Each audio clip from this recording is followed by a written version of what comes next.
Hello, and welcome to this taste challenge. We have two Kentucky straight bourbon whiskeys. I was going to come on earlier, actually, a good deal earlier, but a friend called and he wanted to hear about my trip to Europe and Africa. So I was talking to him about that, and then he was telling me all his interesting stories about when he went to Europe. And so it was, a long conversation. We had a good time. And so now I'm back. So this is Jim Beam Black Sour Mash Kentucky Straight Bourbon Whiskey, aged 8 years, but it's no longer produced. And that's why in the notes I said 1992 to 2015, because it was replaced by the new Jim Beam Black Extra Age, no age statement. But, you know, the new one is still aged like, about 6 to 8 years, but no specific statement. All right, Long Island says try the famous grouse scotch. Yes, I do plan to do that. James says, what's going on, man? I'm doing a taste challenge. All right. Here's Cooper's Craft. I don't have too much left, but I got enough left for a little bit of maybe two challenges. This came out in 2016, so it's only been on the market for 7 years. It's got a new label now. They went to a different, like cream color instead of silver. I kind of like the silver, but I like the new one too. But remember when this came on the market, they had a big billboard in New Orleans on the interstate freeway, US Highway 90 Business Route Freeway. And I was thinking about that billboard and I said, I know that's some big company. There ain't no company called Cooper's Craft. And of course, it's Brown-Forman. And it's in Louisville, Kentucky, where this is made, and that's where they make the barrels for Brown-Forman, Old Forester, and Jack Daniels. They make their own barrels. They've been making their own barrels since 1945. It's pretty interesting how you can learn stuff by these whiskeys. So they decided to make a new brand of Kentucky straight bourbon whiskey in honor of the guys making the barrels, the Coopers. A Cooper is a person who makes any kind of barrel. Okay. 82.2 proof. Forgot to put that in the notes. And I will correct that. This is 86 proof. Forgot to put that in the notes, and I'm going to correct that in just a moment.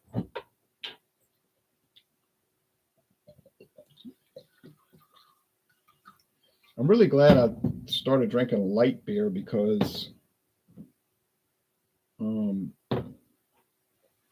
it gets me in a lot better condition to do these. What I mean is, did I like natural ice? Yeah, I like it a lot. But at 5.9, it's funny because you say 5.9, that's nothing. That's like child's play. Well, yes, it seems like it is. But when you're drinking 4 in a day, that's what I'll drink on a day off of work, 4 in a 12-hour period. 8 a.m., 1 o'clock in the afternoon, 3, 5. But if I'm drinking like Milwaukee's Best Light, 4.1%, it's no problem. I could do these taste challenges, no problem. But man, if it's natural ice, 5.9, by this time of the evening, and I try to do a taste challenge, I am like having trouble making myself understood, if you know what I'm saying. Communicating, and that does make a difference. So it just seems like it wouldn't, like 5.9, 4.1, but it does. And it's not the calories so much because natural ice is pretty low calorie, but of course Milwaukee's Best Light, 96 calories, is much lighter. So yeah, I'm really delighted that I went to those light beers. And once you go to that, you just you never go back to the regular ones. Do I like to drink Miller High Life? Sure, I do. I said I like to drink it. I didn't say I love to drink it. I said I like to drink it. But it's too much. It's too much. Budweiser, 5%. Of Coors Banquet is too much. So I'm going to stick with those 4.1s. The I might go to Keystone Light sometimes, but it's a little dry. Keystone Light's a bit dry, you know. Milwaukee's Best Light, a little sweeter, got a little more hop action going. But anyway, back to these. Will I be able to tell them apart? Let me add the notes. Let me add to my notes first. I was negligent on this. 86 proof. Oh, I did put the proof. Oh, I'm absent-minded, you know. But the Jim Beam 8 is obviously 8 years old. The Cooper's Craft, there's no official age statement, but I did some research on their website, and I think it's under the frequently asked questions part. It's saying how long is it aged? And they're saying, well, it's like 5 to 7 years. So they're giving a range, 5 to 7 years. That's not an age statement. That's an age range. Now you say, well, 5 to 7 years, that would be like 6 years, the midpoint. Yeah, exactly. So it's about 6 years old.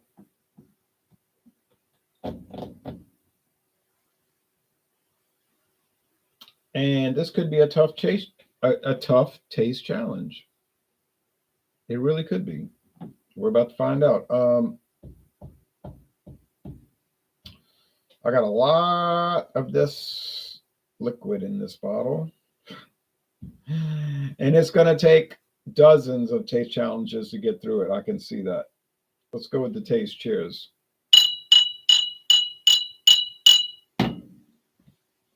My friend was telling me when he went to Austria, he was drinking a lot of wheat beers, Weiss beers, Hefeweizens. I said, well, those will help you go to the bathroom. You know what I mean? But they're a little much. You know, they're so body forward. They got so much body.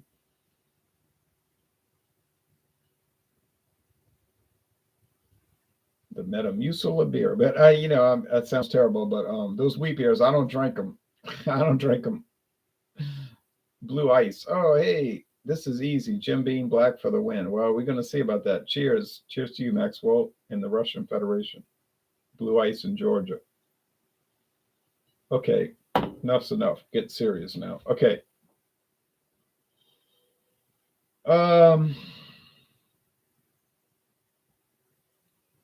Charred oak, but they both have to have charred oak.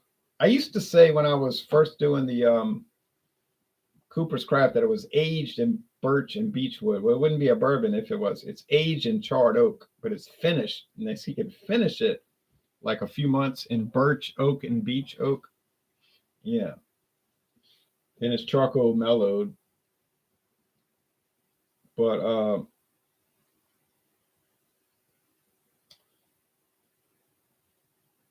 oh, I'm sorry. I'm so disoriented. Beech and birch charcoal filtered. Yeah, okay. There it is. There it is. I'm thinking of Jack Daniels' sugar maple charcoal. So they use birch and beech charcoal to drip it. They drip it through birch and beech charcoal. I'm sorry about the mistake. It has to be aged in charred oak. Do you have to age whiskey in oak specifically? No, you don't. You can age it in any kind of wood you want. I mean, if you use pine, it might taste like turpentine, but to be bourbon whiskey, it has to be aged in charred oak. There's no latitude there. There's no room for deviation. You cannot deviate. There's specific rules. It has to be 51% corn or higher, and it has to be aged in charred oak. And if you want it to be straight bourbon, it has to be the same and aged at least 2 years in charred oak. And all the bourbon has to come from the same state. Doesn't have to be from the same distillery now. Keep that in mind. Has to be from the same state. Can't have flavoring or coloring added to it. Now, if it's just regular bourbon, it doesn't have to be aged at least 2 years. It can be aged 1 year. I can go to Walmart right now and buy a 6-month-old bourbon, but I wouldn't do it because the price is too high, and I don't think it would taste good. But it might taste fine. I don't know. It smells like charred oak and corn, sweet corn.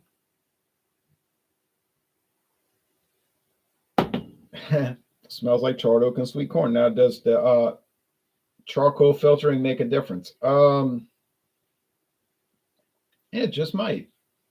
The Jim Beam, I think, is just chill filtered, which, depending on who you talk to, makes a big difference. Some people say it's terrible. Other people say it doesn't matter. George Dickel said it's a benefit. If you look at George Dickel's website, they talk about how important it is. And it's such a wonderful thing that they use charcoal chill filtering. All right. Time to taste. Burley Solomon says, you. Same to you, Burley. All right, taste time.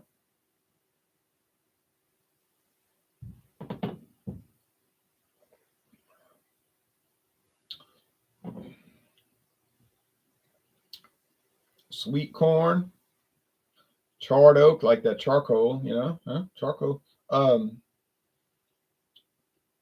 Some honeysuckle nectar, like you get in the springtime with honeysuckle. It's really mellow, medium bodied, mostly dry finish. Most of these, now, I say that all the time, but most of these bourbons do have a medium dry finish. They're not too sweet in the finish, kind of like a good beer. Good beers will be dry in the finish, meaning not sweet. They're crisp, or mostly dry. You get some that finish sweet, they're like gross. They're like, what's wrong with this beer? What am I eating? A candy? But usually those are 10% atrocities. All right, like earthquake, high gravity.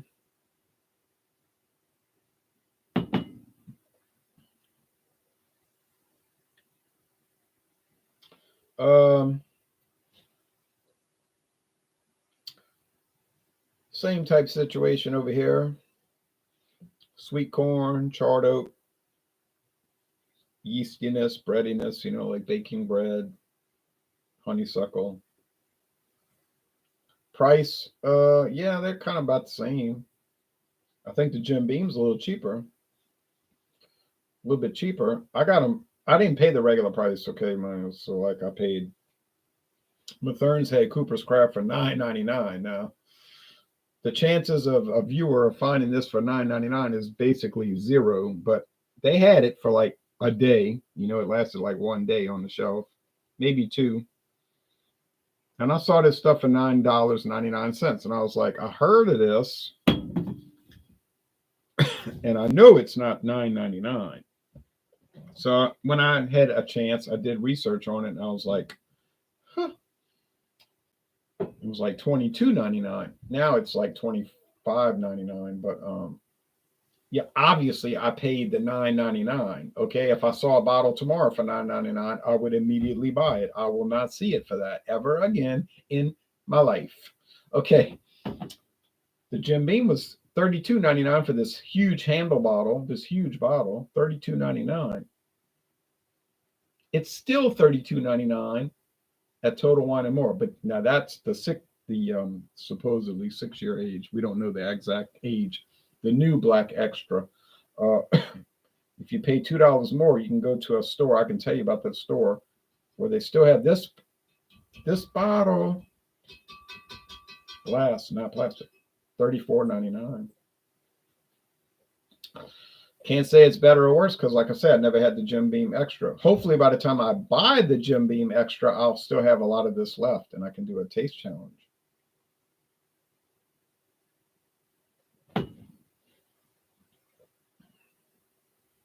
Well, it's very pleasant. Can't say it isn't. I don't know why people slag on Jim Beam. Brutusk. Yeah, Famous Grouse. Look, I plan to do it, okay? I mean, I saw Famous Grouse on my trip. I see it everywhere here. But when I went to Gibraltar, everywhere you went, Famous Grouse. And all the variants. When I went to London, England, Famous Grouse, Famous Grouse, Famous Grouse. Spain, same thing. I mean, it's obviously a major Scotch whiskey. I get that. I just haven't gotten to it yet. Jim Beam always seemed way overpriced for what it is. Give me some Evan Williams or Henry McKenna instead, says Craft Beer Tastic. Hello, Craft Beer Tastic. Well, you see, you got to pay for the name. paying for that fact that it's the number one bourbon in the world. Yeah, I get what you're saying. I mean, Henry McKenna, I can get that for $9.99 still. Still. Evan Williams, I can get that for $9.98. That's a true story. That's a true story. $9.98, 750 milliliters. Evan Williams. Is it as good as Jim Beam? Certainly not worse. Certainly not worse. Now I'm talking about the 80 proof green label, sour mash charcoal filtered Evan Williams, not the 86 black label. But still, the green label 80 proof is mighty fine. Most places don't get it. We do. We do get it. Well, some of the stores get it. Yeah, but I mean, I didn't pay a lot for this Jim Beam stuff, so it's no big tragedy. It's not a tragedy. Made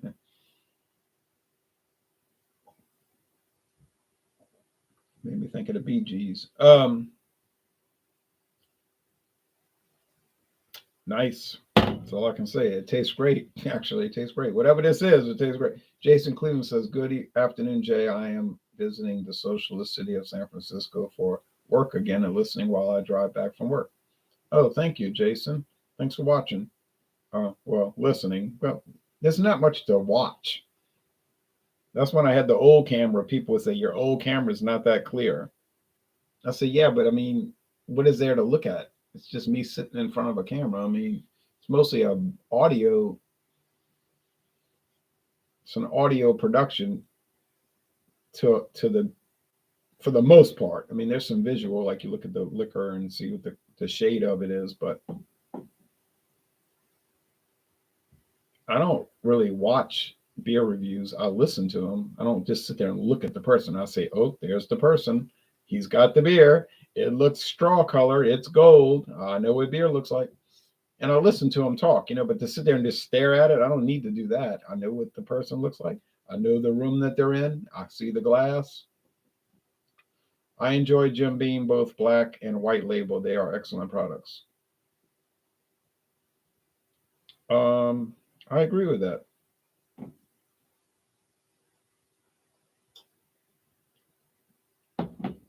Where did the orange cat ever go, Ron? I don't know where Orangey went. She disappeared January 4th and never reappeared. But I used to tell people, it wasn't my cat. She showed up. I didn't tell Orangey, come over here. I told the old lady, I said, don't feed her because she's not going to go away. She was feeding the male cat. And I don't know what happened to him. He was old. I guess he died. But then she showed up. Of course, she wanted to eat the food.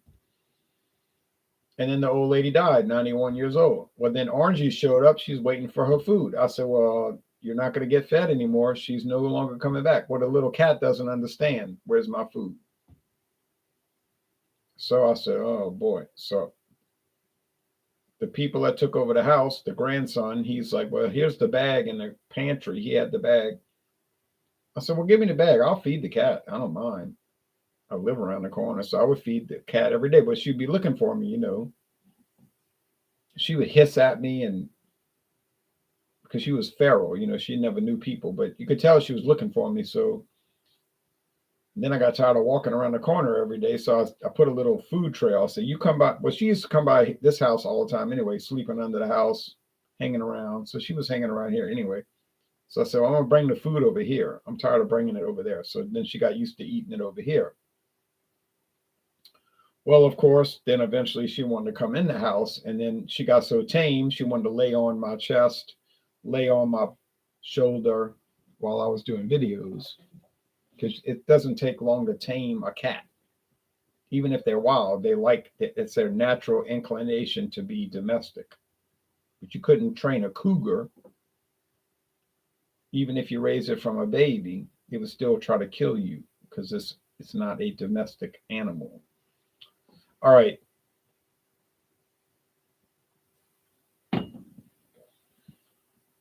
But a cat is. It's in their nature to like people, like a dog. It's in their nature to like people. All right. Anyway, people are like, we know about all that. I get it. Um, this product here does seem to have more charred oak. And I know that Cooper's Craft was focusing on the beech and birch charcoal. So, but then on the other hand, the Jim Beam Black is really talking about the charcoal. The whole other side, the bottles got a whole expose about charcoal. So I don't know.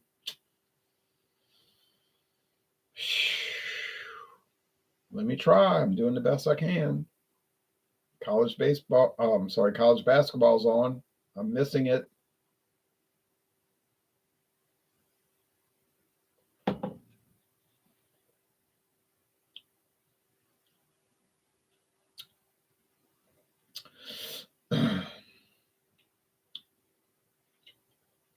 I think I remember the Jim Beam Black being much more drier in the end. It's like you'd be thirsty drinking it.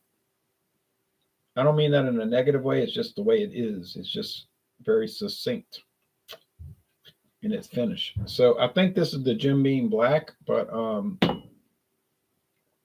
I think they're about equal. I would not choose one over the other. I would just choose whatever one I felt like drinking or whatever one was cheaper. So it's a moot point, really, because the Jim Beam Black is no longer in production for the last 8 years. But as evidence by what I just did, I bought it. You can buy it, it's still available. I know where to find it. Check me out privately. I'll give you the information and you can buy your own bottle. You don't have to buy the handle either. They got the 750s for like, yeah, well, it's the same price as whatever the extra is. If you go to that store, whatever they got the Jim Beam Black extra age, it's the same price as the 8 year. They just got them stuck on the shelf together. It was pretty obvious that they're not the same. But yeah, just check me out. Somebody was saying he wanted to do hangouts and join us. And he was like, well, I'm not one of those weirdos that want to join. And I believe that. But he said, I said, well, check me out on Facebook on Alcohol Eggs. And I'm gonna talk to him, and I will let him join the hangouts. He seemed like a legitimate person. Seemed like. All right. Anyway, I think that's the black.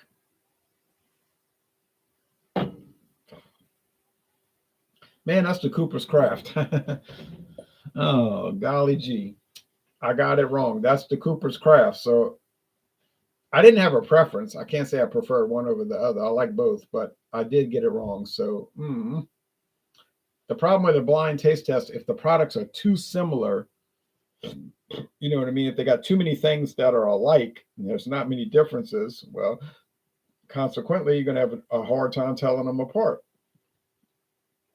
And I did. Oh, well, I'll try to do better next time. Maybe Saturday. Maybe it'll be Saturday. Well, I'll try to do another taste challenge. All right. Sorry about that failure. See y'all later.